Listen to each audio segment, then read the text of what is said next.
नमस्कार, मैं रविश कुमार। केंद्र सरकार ने ट्रक ड्राइवरों की मांग मान ली है और आश्वासन दिया है कि यह कानून अभी लागू नहीं हो रहा। सरकार ने कहा कि भारतीय न्याय संहिता की धारा 106(2) को लागू करने से पहले all India motor transport Congress से विचार विमर्श किया जाएगा। इसके तहत दुर्घटना के बाद अगर ड्राइवर फरार हुआ तो उसे 10 साल की सजा और 7 लाख के जुर्माने का प्रावधान किया गया था। ट्रक ड्राइवरों का कहना है कि यह कानून उन्हें बर्बाद कर देता। दुर्घटना के बाद अगर वहीं रुक गए तो गुस्साई भीड़ गाड़ी के साथ उन्हें भी जला देती। अगर भागने के बाद पकड़े गए तो 10 साल की जेल और 7 लाख जुर्माना उन्हें मार डालेगा। जब हड़ताल शुरू हुई तो इनके खिलाफ ही प्रोपेगेंडा शुरू हो गया, ठीक उसी तरह से जैसे किसान आंदोलन के समय किसानों को खालिस्तानी बताया जाने लगा और हड़ताल खत्म हुई। मगर कानून बनाने में जल्दबाजी, पुराने को नया बताकर ऐतिहासिक कहने की होड़ और सड़क दुर्घटनाओं से जुड़े सवाल अभी खत्म नहीं हुए हैं। यह वीडियो आपके लिए बहुत जरूरी है। पता चलेगा कि भारत में किस तरह से कानून बनाए जा रहे हैं।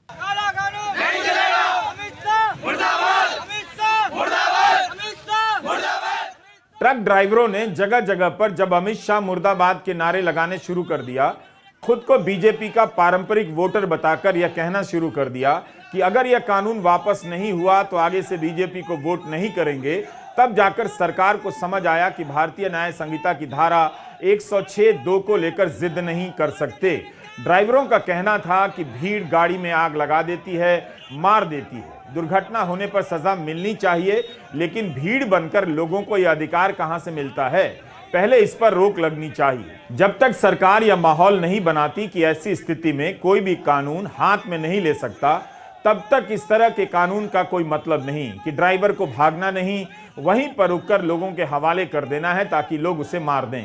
किसान आंदोलन को 1 साल लगे थे कृषि कानून वापस कराने में, मगर यहां ट्रक, डंपर, टैंकर चालकों ने एक दिन की हड़ताल से ही सरकार को मजबूर कर दिया। सरकार को कहना पड़ा कि यह कानून अभी लागू नहीं हो रहा है। सोशल मीडिया पर ड्राइवरों के बयान वायरल होने लगे। किसी वीडियो में ड्राइवर कहने लगे कि इसके बाद उन्हें यह पेशा छोड़ना पड़ सकता है, सब्जी बेच लेंगे, ड्राइवरी नहीं करेंगे। इनका कहना था कि 7 लाख जुर्माना देने की हैसियत होती तो हम ड्राइवर ही क्यों होते।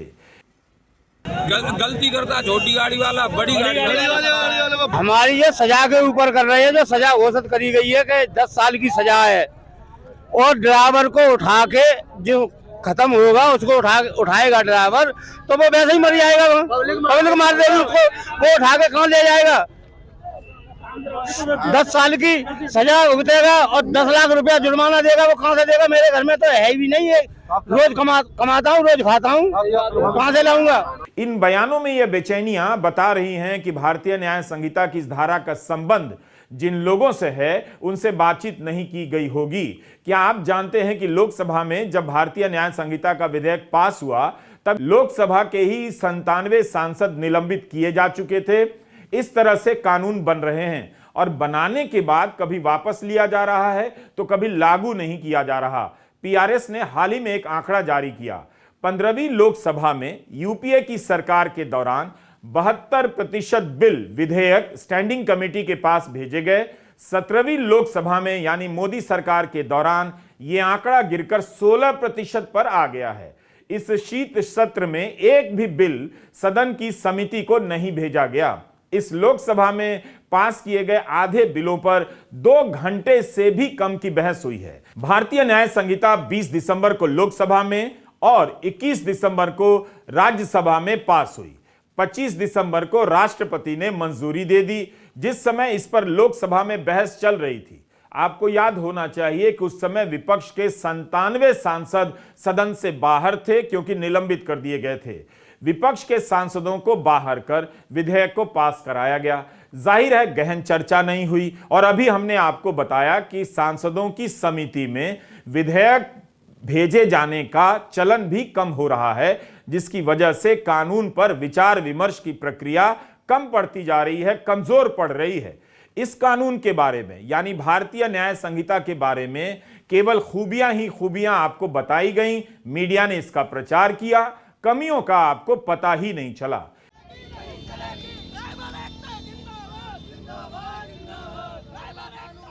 इतना महत्वपूर्ण कानून पास हो रहा था, कम से कम सरकार को चर्चा का इंतजार करना चाहिए था। देखना चाहिए था कि विपक्ष के सांसद इसके प्रस्ताव पर किस तरह के फीडबैक देते हैं, मगर सरकार को लगा कि अब वह जैसा चाहेगी वैसा कर सकती है।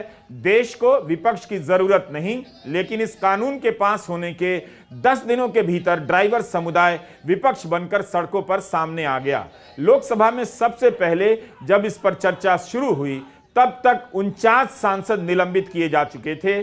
उसके बाद यह संख्या 97 हो गई। 2 दिनों तक इस पर चले डिबेट में 35 सांसदों ने भाग लिया। केवल 2 विपक्षी पार्टियों के सांसदों को इस पर बात करने का मौका मिला। AIMIM और शिरोमणि अकाली दल के सांसदों ने कहा कि इस बिल से भारत पुलिस स्टेट बन जाएगा। बाकी सभी वक्ता यानी सांसद भाजपा या उसके मित्र दलों के थे। हरसिमरत कौर ने अपने भाषण में विपक्ष की गैर मौजूदगी का मुद्दा भी उठाया और कहा कि इस कानून से पुलिस को बेपनाह शक्ति मिल जाती है, कोई चेक्स एंड बैलेंस नहीं है। शिरोमणि अकाली दल के सिमरनजीत सिंह मान जब इस पर बोल रहे थे तब उन्हें बीच में ही चुप करा दिया गया। उन्होंने निज्जर सिंह की हत्या पर बोलना ही शुरू किया कि चेयर ने कहा कि आप भटक रहे हैं और अगले स्पीकर से बोलने को कह दिया गया। ओवैसी ने अपने भाषण में कहा कि मुस्लिम, दलित और आदिवासी जेलों में सालों से कैद हैं। यह कानून ताकतवर के लिए बदले जा रहे हैं, गरीब का इनसे क्या फायदा। जो इलाज आप यानी सरकार लेकर आए हैं वो बीमारी से भी ज्यादा खतरनाक है। अगर गांधी और भगत सिंह जिंदा होते तो इस कानून को राउलेट एक्ट कहते। भारतीय न्याय संहिता के बारे में विपक्ष के सांसद कहते रह गए कि इसमें नया कुछ भी नहीं, 90% प्रावधान पुराने कानून से लिए गए हैं, केवल उनकी धाराओं की संख्या और स्थान में बदलाव हुआ है। जो नए पहलू जोड़े गए हैं उन्हें मामूली संशोधन से भी जोड़ा जा सकता था, मगर सरकार अड़ी रही। अंत में हुआ क्या? सदन में पेश करने के बाद तीनों विधेयकों को पहले वापस लिया गया और दोबारा से पटल पर रखना पड़ा। सरकार ने विपक्ष की बात नहीं मानी। ट्रक ड्राइवरों ने सरकार से अपनी बात मनवा ली। अब पास हो जाने के बाद इसकी एक धारा को स्थगित किया जा रहा है। सरकार अति आत्मविश्वास का शिकार हो चुकी है। 150 सांसद लोकसभा और राज्यसभा के निलंबित हैं। उसे फर्क ही नहीं पड़ा कि विपक्ष की आवाज भी इस पर आनी चाहिए। यह पहला मौका नहीं है जब कानून बनाने को लेकर केंद्र सरकार की पोल इस तरह से खुली है। तीनों कृषि कानूनों के समय जब किसानों ने पूछा कि किन किसान संगठनों से बातचीत हुई कानून बनाने से पहले, तब सरकार अपने हिसाब से नए नए संगठनों और नेताओं को आगे करने लगी। मीडिया उन्हें किसान संगठन और किसान नेता बताने लग गया। कृषि सुधार से जुड़ा इतना बड़ा कानून आया और किसी स्थापित किसान संगठन से बातचीत नहीं हुई। नतीजा क्या हुआ? किसानों का 1 साल तक आंदोलन चला और इन कानूनों को वापस लेना पड़ा। 19 नवंबर 2021 को प्रधानमंत्री नरेंद्र मोदी ने कृषि कानूनों को वापस लेते समय कहा कि न्यूनतम समर्थन मूल्य के लिए एक कमेटी बनेगी। कमेटी बनी, लेकिन किसानों ने बहिष्कार कर दिया क्योंकि सरकार की ओर से कानून के समर्थकों को इसमें भेजा गया था। जब प्रधानमंत्री मोदी ने कहा था कि एमएसपी को और प्रभावी और पारदर्शी बनाने के लिए कमेटी बनेगी, रास्ता निकाला जाएगा, तब 2 साल क्यों लगे? क्या इसी तरह से सरकार कानून बनाती है, वापस लेती है और भूल जाती है? ड्राइवरों के विरोध ने सरकार को पीछे हटने पर मजबूर किया। जिस तरह से उनकी हड़ताल का मजाक उड़ाया गया, ट्रोल किया गया, तरह तरह के वीडियो बनाकर सोशल मीडिया में ठेला गया, व्हाट्सएप यूनिवर्सिटी में भेजा गया कि हिट एंड रन का कानून बहुत शानदार है, मगर शाम होते होते सरकार को कहना पड़ा कि कानून अभी लागू नहीं होगा। मध्य प्रदेश के शाजापुर के जिलाधिकारी का एक वीडियो आया जिसमें वो ड्राइवरों को औकात में रहने की बात कर रहे थे। उसी वीडियो में एक ड्राइवर ने उठकर कह दिया, यही तो हमारी लड़ाई है कि हमारी कोई औकात नहीं। अगर ट्रक, डंपर, टैंकर और बस ड्राइवरों ने देशव्यापी हड़ताल ना की होती तो भारतीय न्याय संहिता को अभूतपूर्व और ऐतिहासिक बताने की होड़ में लगी सरकार को होश ही नहीं आता। मीडिया ने सवाल करना बंद कर दिया, न्याय संहिता का गुणगान शुरू कर दिया। इसलिए भी आपको पता नहीं चला कि इस कानून में क्या क्या खूबियां हैं और क्या क्या कमियां हैं। एक तरफ जहां सारे अखबारों में छप गया कि हड़ताल समाप्त हो चुकी है, सुलह हो गई है, all India motor transport Congress के अध्यक्ष कुलतरन सिंह अटवाल ने गृह सचिव अजय भल्ला से मीटिंग के बाद हिंदू की विजेता सिंह से कहा कि सरकार ने झूठे वादे किए हैं, अपने लिए समय मांग रही है। ड्राइवर स्ट्राइक पर हैं, ट्रांसपोर्टर नहीं। कोई ठोस वादे नहीं किए गए। पहले भी हमारी मांग नहीं सुनी गई। आने वाले दिनों में आपको ईंधन और ड्राइवर की किल्लत देखने को मिल सकती है। ट्रांसपोर्ट कांग्रेस के अध्यक्ष ने मीटिंग के बाद हमारी यूनियन ने स्ट्राइक वापस बुला ली है, लेकिन राज्यों में अन्य इकाइयों की स्ट्राइक जारी रहेगी। हम दिल्ली में स्थित हैं तो इसलिए मंत्रालय ने हमें बुला लिया, मगर ये ड्राइवरों का आंदोलन है। मीटिंग में गृह मंत्रालय ने यूनियन से कहा कि भारतीय न्याय संहिता अभी लागू नहीं हुई है, इसमें साल भर का समय लगेगा, साल भर का। हिंदू में गृह सचिव अजय भल्ला का बयान भी छपा है। उन्होंने कहा कि सरकार ये स्पष्ट करना चाहती है कि अभी तक कानून लागू नहीं हुए हैं। हम ये भी कहना चाहते हैं कि भारतीय न्याय संहिता का section 106(2) all India motor transport Congress से विमर्श के बाद ही लागू होगा। गृह सचिव अजय भल्ला ने कहा कि मैं ट्रांसपोर्ट कांग्रेस और सभी ट्रांसपोर्टरों से अपील करता हूं कि काम पर लौटें।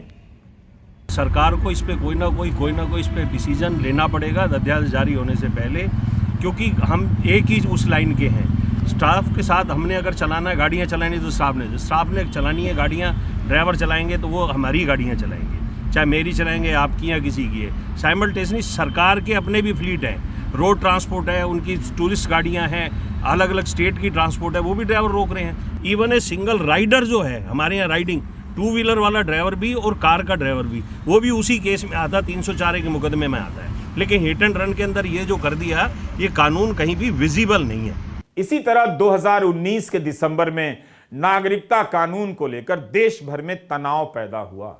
मंत्री गोली मारने के नारे लगवाने लगे, फिर भी सरकार जिद पर अड़ी रही और संसद में विधेयक पास हुआ।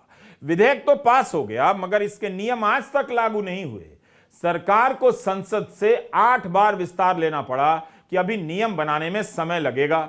2024 का चुनाव आ रहा है। आज के कई अखबारों में यह खबर छप गई है कि नागरिकता कानून के नियम तैयार हैं, चुनाव से पहले इस कानून को लागू कर दिया जाएगा। ट्रक ड्राइवरों के सवाल अभी खत्म नहीं हुए हैं। भारत की सड़कों पर दुर्घटनाओं के 1000 कारण मौजूद हैं।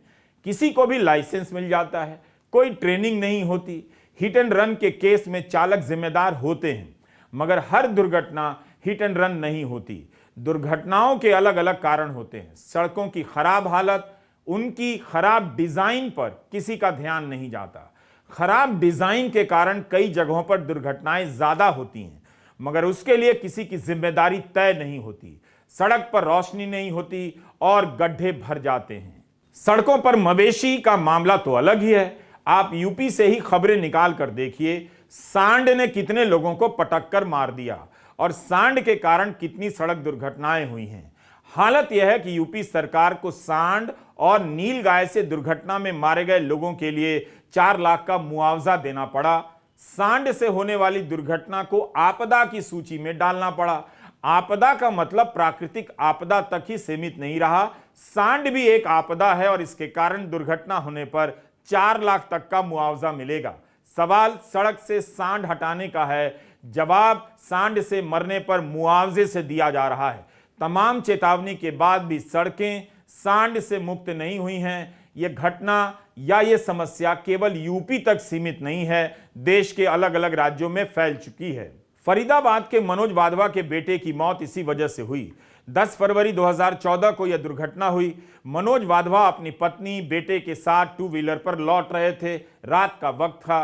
फरीदाबाद से गुजरने वाले नेशनल हाईवे पर बहुत सारे गड्ढे थे और उनमें पानी भर गए थे। इस वजह से दुर्घटना हो गई। इस हादसे के कारण उनकी पत्नी गिर गई और उन पर दूसरी गाड़ी चढ़ गई। 35 बार उनका ऑपरेशन करना पड़ा।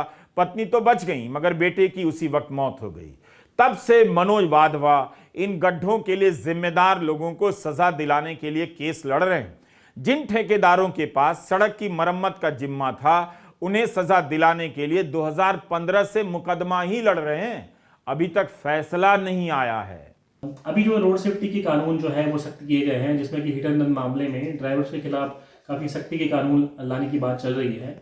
तो मेरा उसमें ये पहलू है, जो कुछ मैंने ड्राइवर से कल बात करी अपने सफ़र के दौरान, मैंने उनको जाना कि वो उनकी क्या परेशानियां हैं। तो हम जब देश में कोई कानून चेंज करते हैं तो पहला पहलू ये होना चाहिए कि जिनके लिए कानून बनने वाला है, जो उससे ज़्यादा इम्पैक्ट होंगे, क्या हमने उनसे बातचीत करी, क्या हमने उनका पहलू समझा। अगर हम उनके पहलू को समझ के कानून बनाएंगे तो ये कानून आसानी से बन सकते हैं। अल्टीमेटली जान बचनी चाहिए। साथ साथ हमें ये भी ध्यान रखना चाहिए कि जो ड्राइवर ऐसे हैं जिनकी कोई गलती नहीं होती है, तो ऐसे कोई गलत उसमें ना फंस जाए, किसी के खिलाफ ऐसा कोई एक्शन ना हो जाए जो उसकी गलती ना हो। तो इसको चेक करने के क्या तरीके हैं, इसको चेक एंड बैलेंस कैसे किया जाएगा? तो उसमें हम मल्टीपल चीज़ें कर सकते हैं। फॉर एग्जांपल, हमें पहले ये देखना होगा कि हम ऐसे क्या फैसिलिटी दे रहे हैं ड्राइवर्स को जिससे कि वो ऐसी घटनाओं को होने से रोक सकें। दूसरा, जब ऐसी घटनाएं हो जाती हैं तो क्या हमारे देश में सड़कों पर, चौराहों पर कोई कैमरे लगे हुए हैं? अगर नहीं तो उसको इन्वेस्टिगेशन कैसे की जाएगी? कैसे मालूम पड़ेगा कि उसने हिट एंड रन किया या नहीं किया? सेकंड, गाड़ियों के डैशबोर्ड पे कैमरे हो सकते हैं जो कि आज की डेट में बहुत ही कम गाड़ियों पर देखने को मिलते हैं, या लगभग ना के बराबर ऐसी सुविधाएं हमारे देश में है। तो ये कंपल्शन हमें जो गाड़ी की जो मैन्युफैक्चरिंग कंपनीज हैं, हम उनसे भी कह सकते हैं कि आप डैशबोर्ड पे कैमरा लगाना चालू करिए, या फिर हम ड्राइवर्स को कैमरा लगाने की सुविधाएं दें।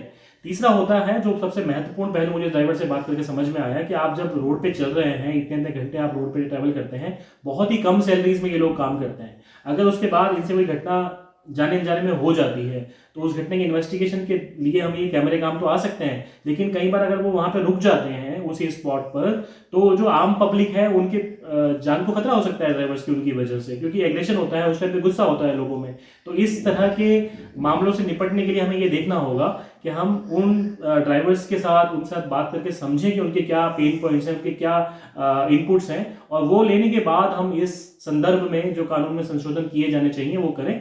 लेकिन अल्टीमेटली हमें दोनों तरफ देखना होगा कि आम आदमी की जान भी बचे और साथ साथ कोई ड्राइवर इसमें बेवजह भी ना फंसे। किसी भी दुर्घटना स्थल का हाल जाकर देखिए, अब तो कई लोग आगे आते हैं, अस्पताल भी पहुंचाते हैं, लेकिन सड़क की संस्कृति देखिए तो लगेगा ही नहीं कि यह देश गाड़ी चलाने के लायक है। हर आदमी किसी ना किसी तरह से नियम तोड़ रहा होता है, और सड़कें ऐसी बनी हैं कि दाएं बाएं से गाड़ी निकालकर जाम कर देता है और आपकी गाड़ी के सामने आ जाता है। इस तरह की अराजकता आपको पश्चिम की सड़कों पर कम दिखेगी, न के बराबर दिखेगी। हम केवल कानून बनाकर इसका समाधान नहीं कर सकते हैं। सरकार को सोचना चाहिए कि हिट एंड रन के इस प्रावधान को लेकर बस, ट्रक, टैंकर, डंपर चलाने वाले ड्राइवर क्यों असुरक्षित हुए? क्यों उन्हें लगा कि यह कानून उन्हें खतरे में डालेगा? आखिर भीड़ कब तक कानून हाथ में लेती रहेगी? आखिर गृहमंत्री की यह बात ड्राइवर को क्यों नहीं समझ में आई, जो उन्होंने सदन में रखने की कोशिश की?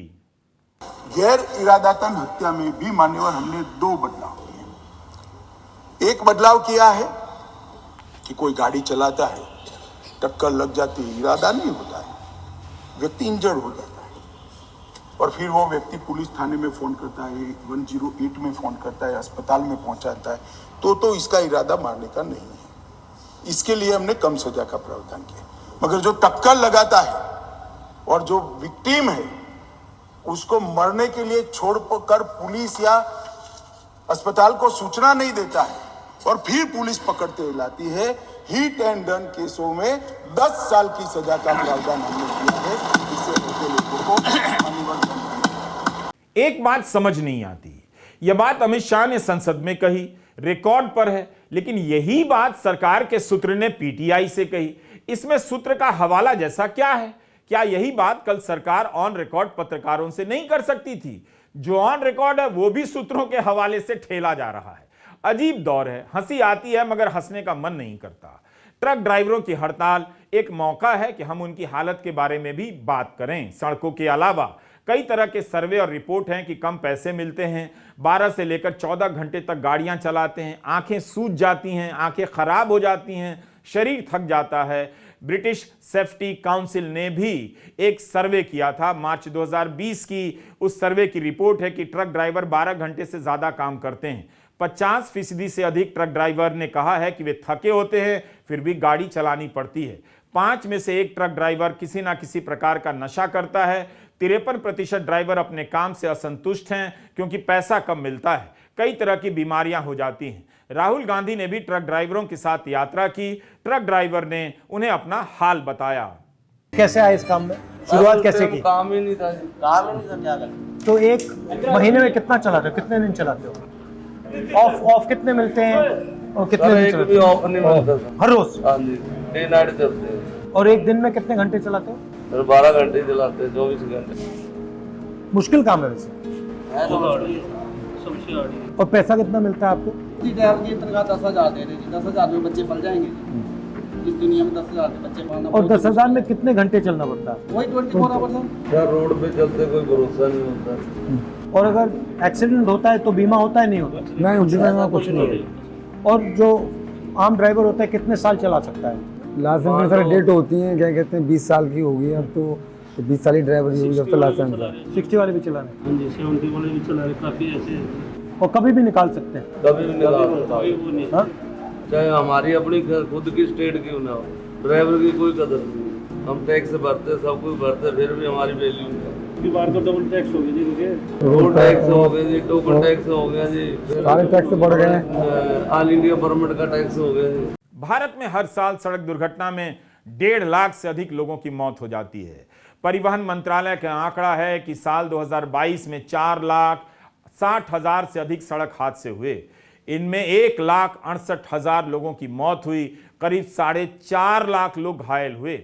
यह समस्या काफी बड़ी है, लेकिन क्या आप जानते हैं कि मोदी सरकार ने सड़क दुर्घटनाओं को 2024 तक आधा करने का लक्ष्य रखा था। अब इसे बढ़ाकर 2030 कर दिया गया है, यानी कामयाबी नहीं मिली। बड़ी बात यह है कि जिस कानून को मीडिया ने इस तरह से लिख दिया कि इसे लेकर कोई सवाल नहीं, कोई विरोध नहीं, उस कानून की सच्चाई सामने आ गई। ट्रक ड्राइवरों ने इस कानून के ऐतिहासिक होने का भ्रम तोड़ दिया। नमस्कार, मैं रविश कुमार।